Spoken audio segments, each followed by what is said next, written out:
America నుంచి పెద్ద ఎత్తున ఇండియన్స్‌ని డిపార్ట్ చేయడం ఈ ఇయర్ తీవ్రంగా చర్చనీయాంశం అయింది. ఈ విషయం మనందరికీ తెలుసు. ఈ ఇయర్ అత్యధికంగా భారతీయుల్ని డిపార్ట్ చేసింది ఏ దేశమో తెలుసా?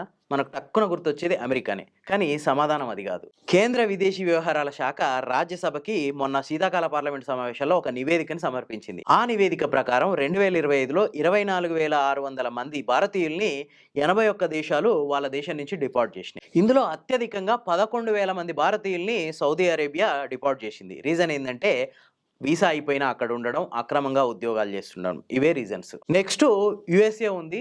యూఎస్ఏ 3,000 మంది భారతీయుల్ని ఇండియాకి డిపార్ట్ చేసింది. వీళ్ళలో ఎక్కువ మంది ప్రైవేట్ ఉద్యోగులు. అంటే వీసా అయిపోయినా అక్కడ వర్క్ చేస్తుండడం, వీసా పర్మిషన్ లేకున్నా అక్కడ వర్క్ చేస్తుండడం, ప్లస్ స్టూడెంట్స్ ఉన్నారు. ఇక ఆ తర్వాత మయన్మార్ 1,591 మంది భారతీయుల్ని డిపార్ట్ చేసింది. దీనికి రీజన్ ఏందో తెలుసా?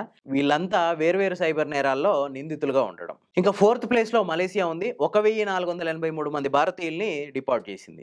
5థ్ ప్లేస్‌లో యునైటెడ్ అరబ్ ఎమిరేట్స్ ఉంది. ఇక్కడి నుంచి కూడా 1,469 మంది భారతీయులు డిపార్ట్ అయ్యారు. వీటికి కూడా అదే రీజన్. వీసా అయిపోయినా అక్కడే ఉండడం, వర్క్ పర్మిషన్ లేకున్నా అక్కడ వర్క్ చేస్తుండడం. యూకే నుంచి 170 మంది, ఆస్ట్రేలియా నుంచి 114 మంది, రష్యా నుంచి 82 మంది భారతీయులు కూడా ఇండియాకి డిపార్ట్ అయ్యి వచ్చారు.